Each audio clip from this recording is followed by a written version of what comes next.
Flo was like, shut the fuck up. And Jenn said, I won't.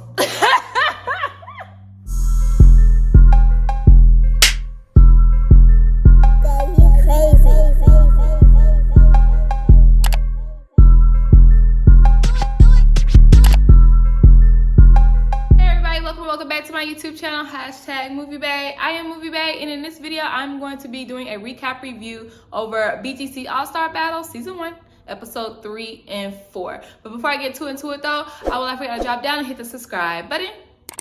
Thank you.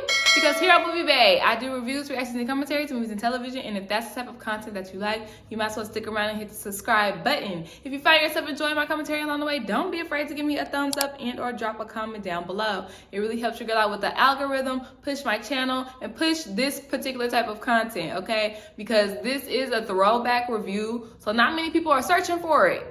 So help them search for it.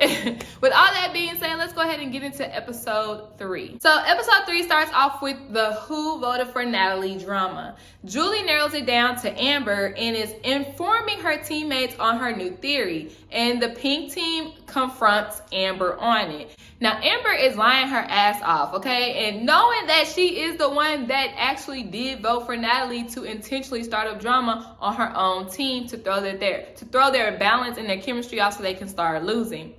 Now it's time for the captain's challenge, and it's entitled Going Ham. So this was the challenge where they have to chase the pigs around and get a piece of colored weave off of the collar of the pigs. Flo is being aggressive, like she's like tackling pigs and like yanking them around. It was really starting to make me a little nervous. And I'm not a vegan or vegetarian by any means. I love me some pork, okay? But it was just really like, oh my God, this is borderline animal cruelty. Who came up with this challenge?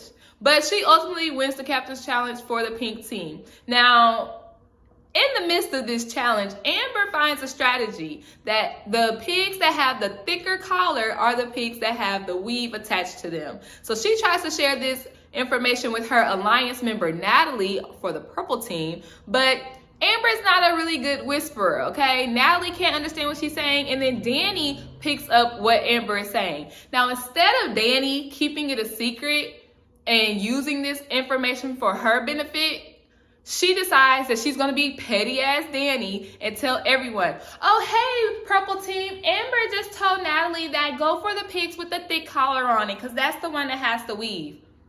You dumbass petty ass bitch. Like, if you were smart, I would have been like, okay. And I would have kept that information for myself, so I would have won the challenge.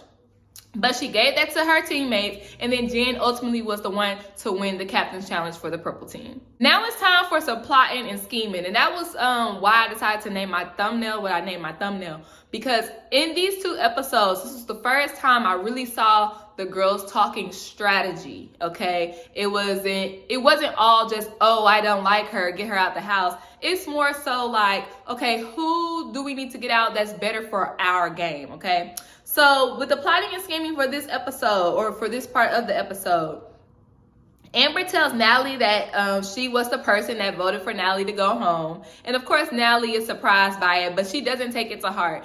Natalie can't even afford to take it to heart because she only has 2 people that's in her alliance in the house, and everybody else doesn't care for her. So she really doesn't have a choice, okay? She can't afford to get mad at Amber on this one. And Amber wants to purposely argue with Natalie so that her teammates would think that their alliance is over. Amber and Natalie's alliance is over. So she will no longer be like a threat for her teammates. Now it's time for the team challenges, and this is the Velcro wall. The girls have on Velcro suits, and they have to jump on a trampoline vertically up a Velcro wall and stick to it. The higher you are, the more points you get for your teams. If you fall off the wall, you do not get to accumulate those points. The pink team has to sit 2 people out because it's uneven. They have 6 people and the purple team has 4. So they decided they're gonna sit out Gabby because she's short, and Amber because she might throw the challenge intentionally. So the purple team, their total points are Danny gets 50, Erica gets 75, Natalie gets 100, and Jenn gets 100. When it comes to the pink team, Julie gets 50, Paula gets 75, Judy gets 100, but she falls off the wall. Now, in order for the pink team to win, Flo has to get 200 points. She ends up getting 100, But it doesn't matter anyway, because she too falls off of the wall, making the final score 325 to 125, with the purple team getting their first team challenge win. Now, because the purple team finally won a challenge, this is the first time the pink team has to eliminate or nominate people for elimination. So you know it's gonna be some drama. Julie comes up with the idea to put Paula up as a decoy to get Amber out of the house, because Amber was intentionally stirring up drama on their team. They share this information with Flo, but Flo doesn't really know what to do because, unbeknownst to her team members, Amber is in her alliance along with Natalie. So Natalie wants to try to save Amber because Natalie doesn't have any numbers. So they come up with the plan, Natalie and Amber come up with the plan to try to influence somebody to get on their side. Who can we convince to team up with us? Let's go with Judy, because Judy is easily influenced, okay? They go up to Judy and tell her, hey, if you don't vote for Amber for nominations, Natalie will be your friend. She'll follow you on Twitter. She'll tag you in posts. And then whenever you come to LA, she'll take you out to all the clubs, right? So they are promising Judy friendship for her vote to go not against Amber. And it's so funny because if y'all do remember, like back in that time, Judy was obsessed with Natalie. Natalie was that BGC girl. You know, no matter how much y'all hated her, Natalie been had the connects before BGC and definitely has the connects after BGC. And she's in California. Like, that's where all the connects are anyways. So, of course, Judy said that she would not vote for Amber for nominations until it gets time for her to converse with her pink team. Now, while talking to the pink team, Judy busts out crying because they're telling her you need to vote for Amber for nominations, but she just told Amber and Natalie that she wasn't going to do that. So, of course, we get some from Judy all season long. She cried during the challenge. I didn't stick to the wall. Now she crying again. This is so hard. I don't want anybody to go home. Like, Judy and Flo, I need to take a tally of who cries the most during this season. Now it's time for the pink team to nominate their people for elimination. They decide to go with Paula as the decoy, so everybody votes for Paula. Even Paula votes for Paula. I'm split because yes, you're outnumbered on your team and you don't want them to be your initial next target, but you also don't want to bow out to your team because they're going to be like, oh, she's a pushover. Let's keep nominating her as a decoy. So it's kind of like a double-edged sword, but I still would have stood up for myself, period. I'd rather go out standing up for myself versus than just bowing out and letting somebody else run my game. And Amber is also the second person that they choose to nominate. So Judy does indeed flip her vote and she decides to vote Paula and Amber as well. This makes Amber flips out and she threatens to leave the competition. And everybody's like, oh, why you gotta be a sore loser? Like, they really are saying that because they know if she leaves, they gotta nominate somebody else anyway. So of course they're gonna try to like guilt her into staying. But I would have been like, well, I'm not a sore loser either. But if I was Amber, fuck y'all. Like, I know I'm going home anyway. Forget y'all. Like, yeah, send me and send somebody else home too. How about that? But Amber and Julie, they get into it like heated. Like, Amber, and y'all know Cookie about that life. Y'all know Cookie about that life. Like, she beat up Casey Kayla, okay? So Julie was doing all this hooping and hollering and yelling. And Amber was like, wait, what you say?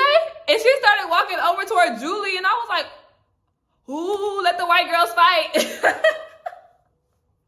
Let the white girls fight. I was so excited. But of course, they separated the girls and nothing came from that. Now, it is solidified. Amber and Paula are the ones up for elimination. When Flo gives the news to Ray J, she immediately wants to make herself look good by saying, I didn't even get to vote. It was unanimous anyway, Amber. It was unanimous anyway. I didn't even get to vote. Even if I did vote, it wasn't going to matter or whatever. So keep that in mind, because when the purple team comes back from the club and they see that Amber and Paula are up for elimination, the two people that they actually have a connection with, of course they're upset. Natalie comes in and she starts terrorizing Julie because she figured that Julie was the mastermind behind the nominations.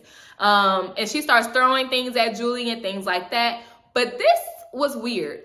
Flo gets up out her bed because she says that she's having flashbacks of BGC 4 with Natalie yelling and running around the house. So she gets up and she gets in Natalie's face and is yelling at her. And Natalie is like, you didn't even vote, Flo. You didn't even vote, Flo. How are you going to let these little new teeny boppers come in and run you? Like, you supposed to be an OG baddie, but you letting the new girls tell you what to do. And I was like, ooh. And ooh. Because that's exactly what's happening. She's a floater to me. Wherever she can be the head honcho, that's where she's gonna go. And that's exactly kinda, to me, what Natalie was calling out. Like, how are you gonna let these new people tell you law? Like, you supposed to be running things over there. You know what I'm saying? But Flo is legit getting jerked around by her team.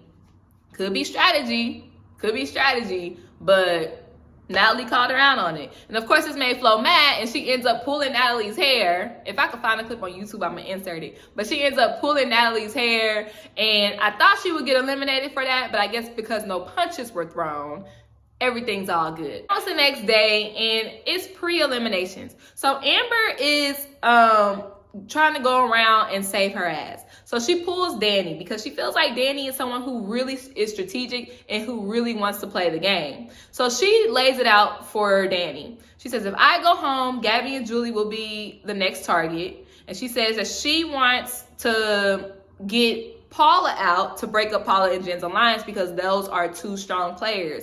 And then, of course, Amber also promises, you know, if you save me, whenever y'all are nominated, I won't vote for you, Gabby, or Julie to go home. Now, when it's time for elimination, Amber gives her speech and she states that I want y'all to base this vote not on friendship, but on your long-term strategy for this game. And then Paula's plea was, I give 100% effort in every challenge. I'm not gonna vote for the bitch that give 100% effort in every challenge. Like, come on, bruh. Paula, that was not a good plea because the other team is the one who's gonna keep you around. You know what I'm saying? But with a vote of 3-1, Amber is eliminated. And of course, the pink team is happy because even though they're down a member, Amber was the one who was stirring up drama on their team.